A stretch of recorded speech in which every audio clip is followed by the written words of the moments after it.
Hello friends, मैं Rakesh Kumar. Welcome to Om education centre, जिसका नाम है आज हम वैद्युत आवेश तथा क्षेत्र। आज हम इस चैप्टर के कुछ इंपॉर्टेंट टॉपिक हैं, उनका अध्ययन करेंगे। ठीक है, और जानेंगे कि सिंपल तरीका क्या है उसको याद करने का। ठीक है, तो आइए स्टूडेंट का टॉपिक पढ़ेंगे जिसका नाम है आवेश संरक्षण का सिद्धांत। ठीक है, आवेश संरक्षण का सिद्धांत क्या होता है पहले इसको समझेंगे। ठीक, ये जो है कई यही नियम, इसी नियम के आधार पर और भी नियम है, जैसे आवेश संरक्षण का नियम है, द्रव्यमान संरक्षण का नियम है, ऊर्जा संरक्षण का नियम है। तो हम बात करेंगे यहाँ केवल आवेश संरक्षण के नियम की। ठीक है, कि आवेश संरक्षण का नियम क्या होता है। इस नियम के अनुसार आवेश को ना तो उत्पन्न किया जा सकता है और ना ही नष्ट किया जा सकता है। इस नियम के अनुसार ना तो आवेश को उत्पन्न किया जा सकता है और ना ही आवेश को नष्ट किया जा सकता है। उसे केवल एक रूप से दूसरे रूप में परिवर्तित किया जा सकता है, बस केवल। फॉर एग्जाम्पल में जैसे अभी हमने आपको समझाया था कि जब किसी छड़ को रेशम के कपड़े पर रगड़ते हैं तो इसके इलेक्ट्रॉन, यानी कि जो कांच की छड़ है उसमें से इलेक्ट्रॉन निकलकर रेशम के कपड़े पर आ जाते हैं। तो यानी कि वो जो आवेश था, इस छड़ पर जो आवेश था वो इस छड़ पर जो आवेश था वो इसमें से निकलकर और रेशम के कपड़े पर चला गया, वो कहीं नष्ट नहीं हुआ। ठीक है, तो इस छड़ से जितना आवेश निकला है उस पर धनावेश, यानी कि इस छड़ से जितने इलेक्ट्रॉन निकले हैं उतने ही इस पर धनावेश आ जाएगा, और वो इलेक्ट्रॉन निकलकर जिस पदार्थ पर गए हैं, यानी कि रेशम के कपड़े पर गए हैं, उस कपड़े पर ऋणावेश आ जाएगा। ठीक है, इसको समझते हैं डेफिनेशन के साथ। एग्जाम्पल है इसका, जब कांच की छड़ को रेशम के कपड़े पर रगड़ा जाता है तब क्या होता है। देखिए, ये इस तरह से कांच की छड़ है, जैसा कि अभी हमने बताया था आवेश में, और जब इसको किसी रेशम के कपड़े के टुकड़े पर इसको जब रगड़ते हैं, ये कांच की छड़ है और ये है रेशम का कपड़ा।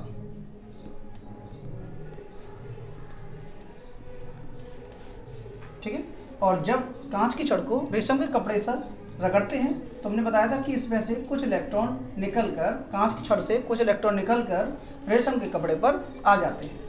मान के चलो कि यहाँ से 10 इलेक्ट्रॉन निकलकर, इस छड़ से 10 इलेक्ट्रॉन निकलकर इस रेशम के कपड़े पर आ गए। तो हम ये कह सकते हैं कि कांच की छड़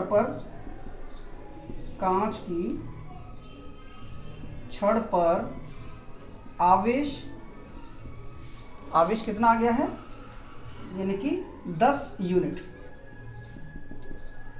और ये कैसा होगा, धनावेश। ठीक है, मान लेते हैं कि इसके जो भी इलेक्ट्रॉन हैं जो इसमें से प्रवाहित हुए हैं, इस कपड़े पे जो गए हैं, उसको यूनिट मान लेते हैं कि 10 इलेक्ट्रॉन अगर गए हैं तो 10 यूनिट, यानी कि यूनिट का जो इसका मात्रक मान लेते हैं। तो इस पर जो आ जाएगा वो धनावेश होगा।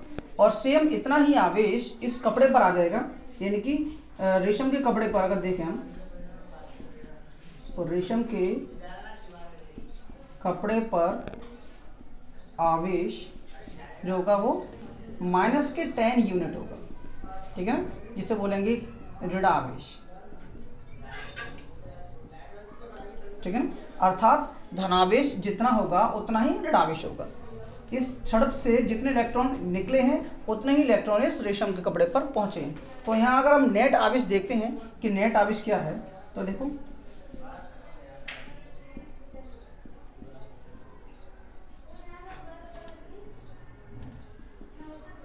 तो इसका आता है नेट आवेश 0 आता है, अर्थात जितना आवेश इस कांच की छड़ पर धनावेश होगा उतना ही आवेश ऋणात्मक इस रेशम के कपड़े पर होगा।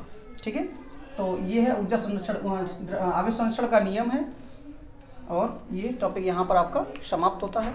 ठीक है, तो स्टूडेंट ये टॉपिक की वीडियो आपको कैसी लगी ये कमेंट बॉक्स में ज़रूर बताएं, और ज़्यादा से ज़्यादा वीडियो को लाइक, शेयर और सब्सक्राइब जरूर करें, और साथ ही साथ बेल आइकन को जरूर दबाएं, जिससे आने वाले वीडियो के नोटिफिकेशन आपको टाइम टू टाइम मिलते रहें। ठीक है, धन्यवाद।